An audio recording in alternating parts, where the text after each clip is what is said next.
Rob, and thanks for helping my project. You're welcome. So, did you know that NASA is planning to send astronauts to the moon for the first time since 1972? I do. How'd you find out? Because my husband is working on that stuff. And what do you think about it? I think it's really cool. It would be really, it'll be really interesting in my lifetime to actually be able to witness all of that again. And this time they're planning to send the first woman to the moon. What do you think? Does that make it more exciting, or? I think so. I'm a huge proponent that that more women should be in the science fields anyway, and especially space. And so, and having two daughters, I think it would be really good inspiration for them to be able to work in science as well. Now, most of the people I interview on the street don't know we're going back to the moon. What do you think it would take to make people excited about it? Well, of course, advertising more. I think lots of social media. I think that's where everybody's at anyway, is social media. But I would say the other thing is maybe giving people more of a reason of why going to the moon. I think a lot of people think of it more as a stunt. Okay, we've been there before, so what's the point? So having more information that's given an easily digestible way for the general public, for them to understand the importance of why it helps us and why it can help society as a whole. I think there was a lot of enthusiasm like the 1970s and 60s about space, because people thought they would actually go into space at that time. But I don't think most people feel that way now.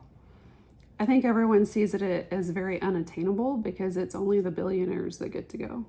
So, the stuff that we see now is you have, the people that own Amazon and things like that are getting to go to space, and celebrities, but seeing people that are just regular Joe Blows down the street, you're not going to see them going. So I think there's less of an excitement as far as that, because you only see the super rich going, or astronauts through NASA, which is very difficult to get into because you have to be the cream of the crop. So for the regular guy, it doesn't seem very attainable. Not only do you have to be the cream of the crop, but you have to be a very lucky cream of the crop. Yes, very much so. Where do you see humanity in 200 years? It's like science fiction, like reality, or we're still here on the earth? I'm probably the worst person to ask about that. Because I honestly don't know. There's way too many variables to know which direction it's going to go. We talk about climate change, we talk about fossil fuels, and then we talk about what's happening with just the earth in general because of seasons and what naturally would occur and things like that. And I have absolutely no idea. In 50 years, there may be something that wipes us out. So, I have no idea for what's going to be in 200 years. So, if it was safe and affordable, would you take a trip to space? No. So I have a heart condition. So I would have to say that there would have to be more science done about the effects on the body, and about whether or not there are accommodations that can happen to help someone that happens to have medical conditions to be able to fly to that, because that's a whole other thing. I have a hard time on a regular airplane, let alone, G-forces and everything else trying to get into space. And I'm not sure my body would adapt very well to no gravity, because it actually doesn't, my body doesn't actually regulate for gravity. So it could be a great thing for me, but getting there might not be. You're waiting for the space elevator, where you could just, something a little more simple, or teleport. I'm good with that. If we get some Star Trek gear in place, I would totally do that. But not anything that's going to take G-forces to get there. Well, let's say that one of your descendants actually goes and settles on Mars, and it's 200 years in the future, and it's your great granddaughter who's grown up on Mars her entire life, and she's doing a project for history class, just like we might do a project for history class about the 1820s. She's doing it about the 2020s. What would you hope that she could write about our time? Well, I'm an artist, so it would be definitely about, about art, human spirit, about, our ability to question things. And but I'm a huge history buff, so I'd want them to know the good, the bad, the ugly, everything. So not just, what's pretty and that sort of thing, but what's gone wrong and what did we not do well. So hopefully they learn from all of our mistakes that we're currently making. So you say you're a history buff. What's your favorite period of history? Well, that's tricky because I like all of it.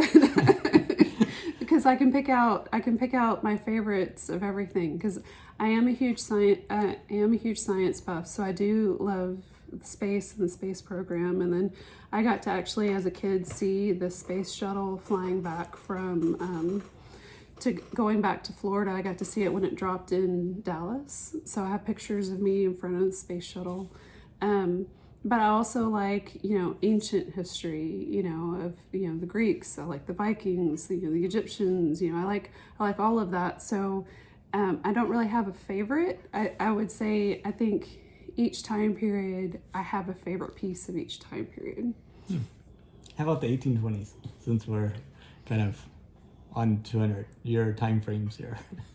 So 1820s, I would say, it's just before the Industrial Revolution's really kind of going to happen and stuff. So there's still a simplicity about the world. Granted, there's also, fun plagues and things like that happening, which isn't quite different from what's been happening recently, except that science and everything was very lacking at the time. So that I would say that's probably my least favorite part about it is, but it's interesting to think about the science of the time is, people had to fight and no one believed that washing your hands was a good idea.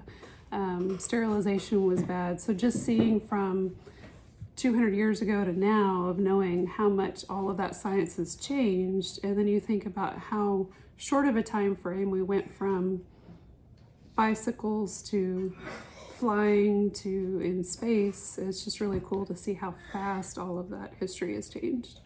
I know back then surgeons washed their hands after surgery. Yes, it was after, it was not during, and it was not before. They also didn't do it for childbirth, which is why there was a huge mortality rate, because they didn't think it was necessary. So all of that stuff is really interesting to look back, and not necessarily good, but it's interesting to see how much has changed. I know the germ theory was people unbelievable. I mean, the idea that there was actually little things that were making people sick. And at that time they were doing things like bloodletting, and so you're already sick, let's get rid of your blood, and somehow miraculously make you better without blood. None of that stuff is good, but it's very interesting to look back on. I went on a tour of Philadelphia, and they were talking about the history of the medical science from that time.